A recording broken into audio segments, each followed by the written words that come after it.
Assalamu alaikum and welcome to Women and Society. My name is Fatima Dewji Jaffer and I'm going to discuss various issues affecting women in our society.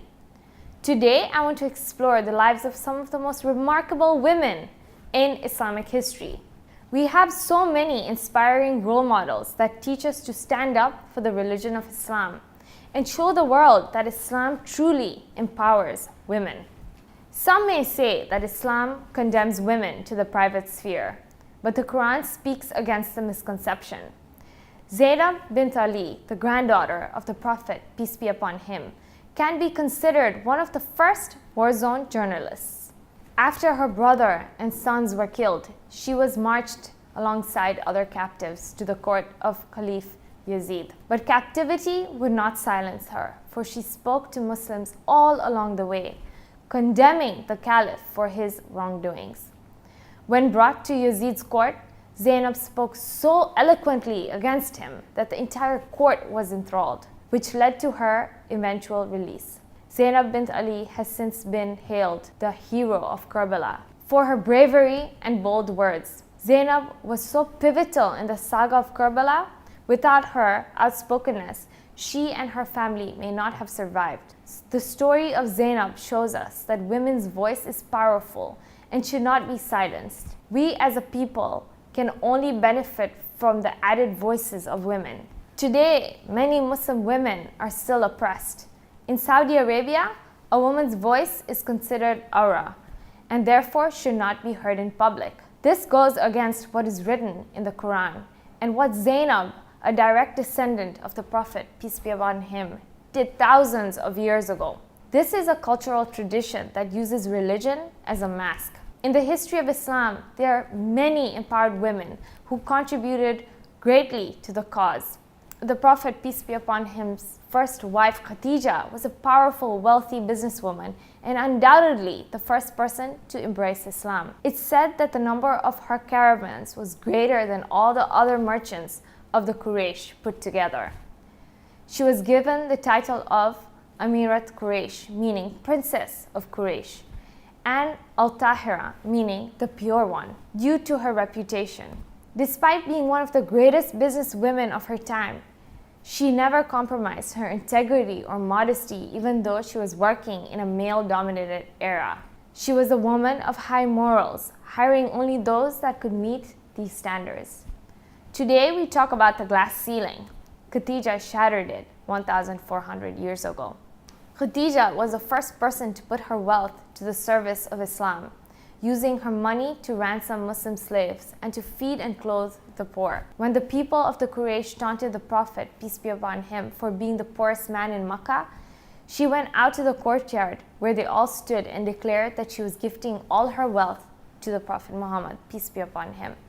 During the years of siege, Khadija spent her immense fortune on buying essentials like water, food, and clothing for the clan of her husband. She gave everything she had in the way of Islam. And when she died, there was not enough money in the house to buy a shroud. Fatima bint Muhammad, the daughter of the Prophet, peace be upon him, has a unique epithet of Al-Kawthar, meaning blessed abundance. She's the only person in the entire Quran to be called this, which is even more astonishing when understood in the context of this time. In the 7th century, girls were buried alive for the sole reason of being girls. In order to show how much love and respect one should give to their daughters, whenever the Prophet, peace be upon him, saw Fatima approaching, he would welcome her, stand up and kiss her, take her by the hand and sit her down in the place where she was sitting. Out of all the Prophet's children, it was Fatima who was closest to him and his greatest supporter. It's through her direct bloodline that the Prophet, peace be upon him, line continued. Amina al-Sadr was an Iraqi educator and political activist, known by her pen name Bint al-Huda. Amina was a singularly accomplished woman. Although she was from a poor family, she developed a talent for reading and writing, which she learned from her mother and brother. She went on to write for the Al-Adwa magazine and later became a main contributor. Her writing adhered her to the population of Iraq, especially to the women, who viewed her as a voice for their experiences. Amina articulated what a lot of Iraqi people could not. In addition to her articles, Amina also wrote many works of fiction, which were based on themes of struggle of the Iraqi women. Amina was also a strong proponent for education. She established several schools for girls in Baghdad and Najaf, some of which she served as headmistress. She played a significant role in the increasing religious awareness among Iraqi women. Without her, many would have been uneducated in regards to Islam and the world. She became so influential that Saddam Hussein considered her a great threat. He had Amina and her brother Ayatollah Sayyid Muhammad Baqir al-Sadr arrested in 1980. After several days of torture, she and her brother were both executed by the regime. She died for her dedication to women, education, and Islam. Islam was not only a spiritual revolution, but a social one, empowering women to raise their voices and participate in the discourse of the world. Just as the first follower was a woman, the first martyr of Islam was a woman as well. The history of Islam is filled with female pioneers who took the initiative and paved the way for generations to come. I recall taking a class at Georgetown University, which was taught jointly by a Muslim imam, a Jewish rabbi, and a Christian priest. It was through this class that I experienced the value of interfaith dialogue, particularly in our modern globalized world. I was able to speak up about the unfair representation of Muslim women and how these misconceptions go against the core Islamic beliefs.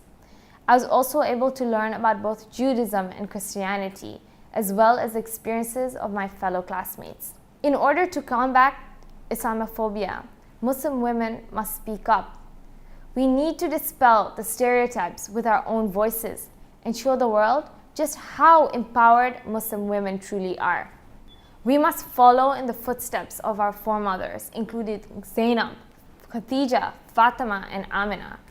Truly, women have always played an important role in Islam, not just as passive witnesses, but as active participants. Women were the secret to the Prophet, peace be upon him, success in creating a historical narrative.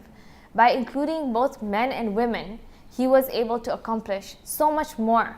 It's our duty as Muslim women to continue the tradition of feminism and educate the world. I hope you all enjoyed today's talk. I'd love to know one woman in Islamic history who has inspired you. What lessons did you take from her and how has it shaped you today? Feel free to share your thoughts through our Facebook and Twitter accounts. Also, I'd love to know what topics interest you and what you would like me to discuss in my future videos. Thank you.